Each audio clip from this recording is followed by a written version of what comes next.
Bueno, regresamos en este programa gracias a Ernesto Núñez Albarrán, colega periodista que ha seguido el trabajo en materia electoral de manera muy detallada.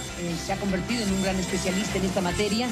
Y bueno, pues te preguntaría, Ernesto, ¿cómo queda este mapa político electoral? ¿Por qué son tan trascendentes estas elecciones intermedias en México? Buenas noches, gracias por estar aquí. ¿Qué tal, Carmen? Buenas noches y buenas noches al auditorio. Pues mira, la verdad es que estas elecciones del 6 de junio tuvieron una coincidencia histórica en el sentido de que nunca había habido tantas convergencia de elecciones locales con la elección federal intermedia, es decir, de medio sexenio, ¿no? De lo que se llama también elección de medio término.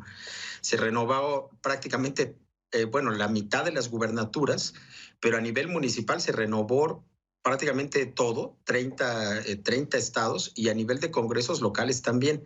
Es decir, es una reconfiguración total del poder local en términos municipales y de congresos, y de la mitad de las gubernaturas, y además de la Cámara de Diputados.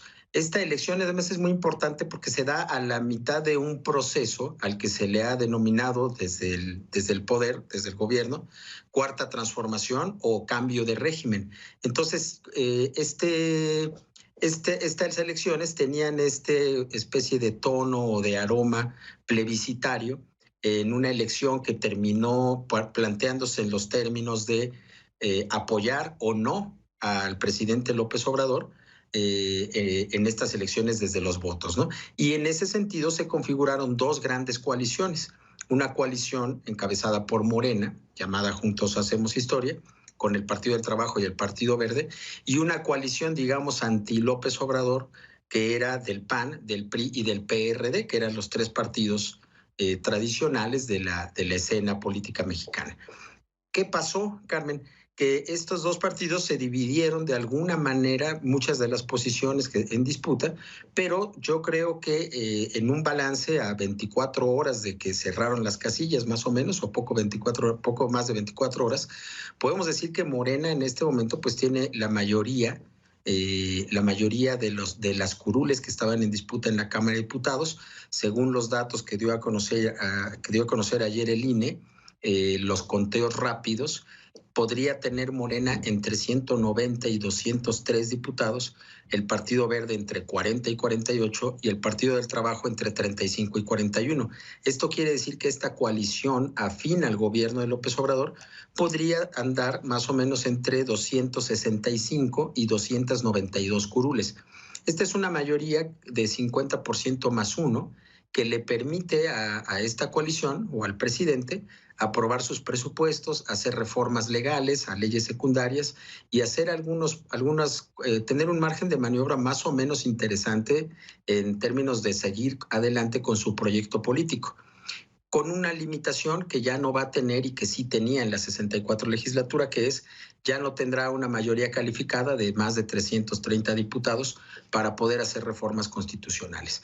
Ese, digamos que es el primer balance general en términos de la elección legislativa. En términos de la elección de gubernaturas, Carmen, los conteos rápidos, que es lo que se tiene en este momento y que se va confirmando ya con los programas de resultados electorales preliminares, señalan que Morena y sus aliados podrían tener amarradas, digamos, ya en la bolsa 9 de las 15 gubernaturas que estaban en disputa, una décima, San Luis Potosí, con un candidato que no es propiamente de Morena, pero que se ha declarado aliado de ellos.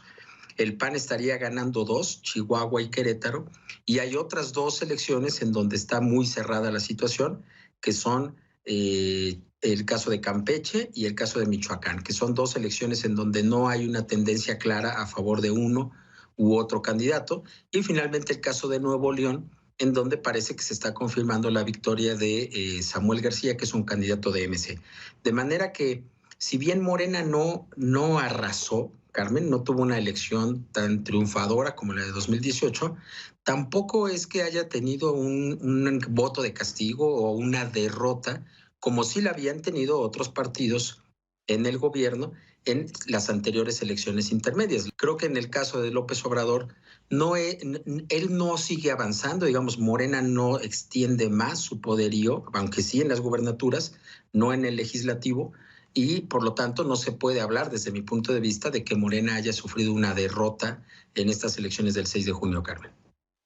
Bueno, visto así, hay que decir, como lo has tú explicado en otros momentos, Morena va a tener un poco más de diputados que los que tuvo en esta elección intermedia previa, la anterior. En los datos que dio el INE al respecto, bueno, pues se ve que va a tener entre 190 y 203 curules. Espacios en la Cámara de Diputados. En la elección anterior tuvo 189. Así que en el peor de los casos para Morena se quedó prácticamente igual. No avanzó más en su poder, se quedó igual y hay que ver qué pasa con sus aliados y al final de cuentas ya en la suma, pues sí, ciertamente se quedó con una mayoría simple, digámoslo así, una mayoría simple que algunos pueden considerar una derrota para Morena o una condición de estabilidad para Morena. Pero bueno, ahí queda el mapa en la Cámara de Diputados sin tener esta llamada mayoría absoluta. El presidente en la mañana reclamó a los medios de comunicación sobre este tema de incluso utilizar la expresión de mayoría absoluta. A ver, ¿por qué no nos ayudas a entender exactamente por qué el presidente está reclamándole a los medios informar de esta forma cuando se está hablando de este tema? Creo que es un tema de cómo se usa el término mayoría absoluta. Mayoría absoluta para muchas personas es 250 más 1, que esa mayoría sí la tiene Morena en este momento, Carmen, porque efectivamente esos 189 curules, después con una serie de movimientos, recordarás que se hicieron antes de que se instalara la legislatura, Morena llegó a tener 252 diputados, es decir, sí tenía lo que se llama mayoría absoluta, que es 250 más 1. Ahora ya no la va a tener, porque en el mejor de los casos, en el mejor escenario, Morena llegará a 200, 203 diputados. Otra cosa es la mayoría calificada, que es lo que el presidente mencionó en la mañana como mayoría absoluta, pero esa mayoría calificada, que son 2/3 partes, son 334 diputados de los 500 que conforman el Congreso mexicano o la Cámara Baja en México, y esa mayoría absoluta te permite hacer reformas constitucionales, que sí fue un margen de maniobra que tuvo López Obrador y la Cuarta Transformación en los primeros 3 años del sexenio, pero la mayoría que tiene ahorita, que sí logró junto con sus aliados de 250 más 1, se calcula que Morena, el PT y el Verde estarían llegando a unos 280 diputados ya después de todo el recuento. Eso le permitirá aprobar sus presupuestos para los próximos 3 años. Y ese es un dato fundamental, Carmen, porque los anteriores presidentes no tuvieron ese margen, tuvieron que negociar sus presupuestos, porque como bien sabes, un presupuesto de egresos pues prácticamente es una guía de la política pública, de los proyectos que puede sacar adelante, y eso para el presidente me parece que era una prioridad, poder seguir con sus obras emblemáticas, el Tren Maya, la refinería de Dos Bocas, en fin, todo eso dependía de seguir teniendo el control del presupuesto. Incluso su política de austeridad y estos recortes a algunas instituciones, él requería ese margen de maniobra. Ese margen de maniobra, Carmen, ese no lo perdió. Lo que sí perdió fue la posibilidad de hacer más reformas constitucionales en lo que resta del sexenio. Bueno, pues ahí está, en lo que corresponde a la Cámara de Diputados, esto que estás analizando. Ernesto, gracias por estar aquí y seguiremos en contacto. Muy buenas noches. Seguimos en contacto, Carmen. Buenas noches.